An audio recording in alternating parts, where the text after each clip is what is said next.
Nagtatalunan pa ba? Ewan ko na lang.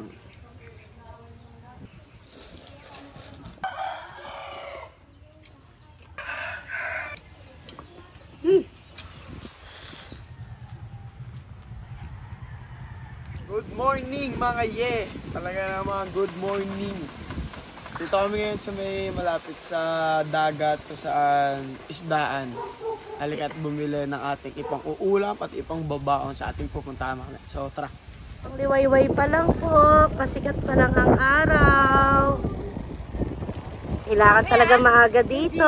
Ito, malaking isda oh, sariwang-sariwa yan.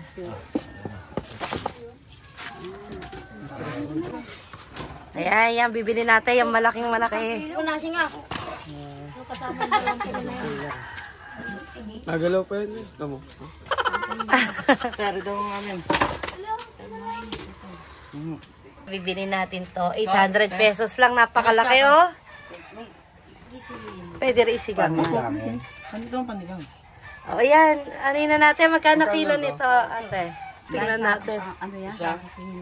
Spoiled din. Pero pag sa pito mo binili Ito yan. kasi hindi naman eh. Yan, 350 kilo. Uno. Ano yung port? Hindi. Uno 4. Uno 4. Ayan, sige po. Wish you a Merry Christmas. Ito sana. Yeah, isisigang. Ito ay ating iihawin. Buhay na buhay ang mga lamang dagat. Oh. Yan ang ano. Masarap pa rin. Ayun na, nagalaw. Ayun, tatalon pa. Oh. Nagtatalunan pa ba? Napakasarap. Tara, ngayon, ang Oh. mo, linisin yan, ano? Yep. Kubay. Ay, sisigang at iihaw. At inumpisahan ko na nga po magluto ng fish and shrimp sinigang na hindi po mapagkakaila. Super fresh po talaga ng ating mga shrimp and fish. Kaya naman excited na po kami dahil sure po kami na super sarap po nitong aming niluluto. Kaya naman po napakasarap po talaga magbakasyon sa mga probinsya kagaya dito sa Mindoro. Kahit paminsan-minsan lang po dahil makakabili nga po tayo ng mga fresh seafoods. At sa kahit anong paraan po ng pagluluto ay siguradong masarap dahil mga fresh nga po ang mga seafoods dito. At makakamura pa po kayo dahil direct po tayo makakabili sa mga bangkero. At habang niluluto ko po itong shrimp and fish sinigang, nag-iihaw na po ng napakalaking sariwang isda si Kuya Ye.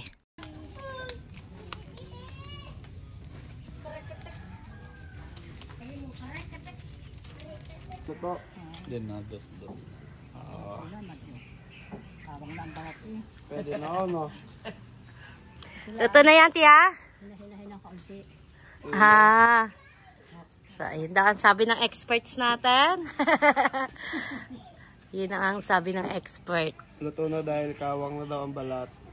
Dito na lang daw po sa may bandang ulo. Malapit na.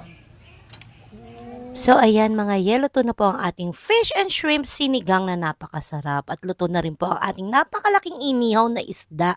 Kaya naman, kainan na! So, yan na po yung binili nating mga hipon at fresh na isda, sinigang at inihaw. Iniyaw na isda. Ready to eat na. At siyempre, mga ye, bago tayo kumain, let's pray! Spirit. Lord, salamat po sa biyaya. Sa pangalan ni Pang Jesus. Amen! Yes. Eat na. Yeah, siyempre, ay baby ye! Wow. Sobrang Oh, di laki. fish. Yes, ang kaya. Fish. Taba. Fresh na fresh po. Baby, excuse. Ay! Ayan.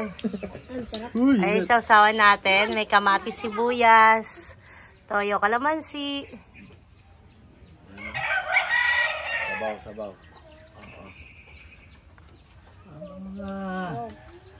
Nilalanggam ang aking ano.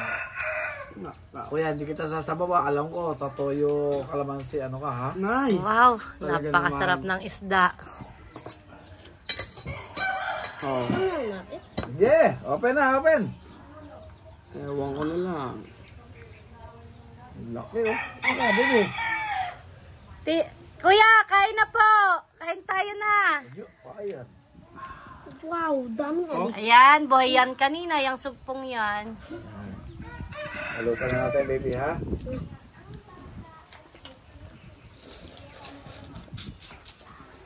Ito, maayo. Ito sa akin. Gagawin mo sa ibabaw nung ano, may Baby. iniyaw na isda. Naku po. Sa first bite. Yeah, cheers, mga eh! Kain po! Nakaw. Napakasarap. Iniyaw na isda mo yun, oh.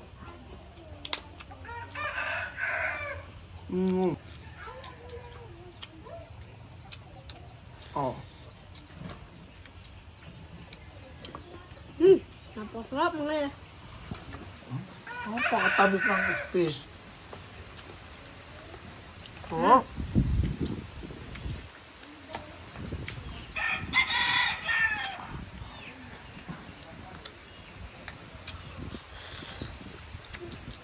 Sarap ng hipon. Fresh na fresh eh. Boy na boy ang hipon kanina. Bagong huli.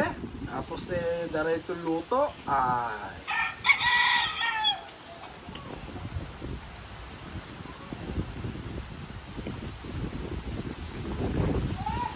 Lakas ng hangin. So mga ya, tuloy-tuloy lang po ang aming kainan. Kaya naman alam na this, if you want good vibes, just La Fam.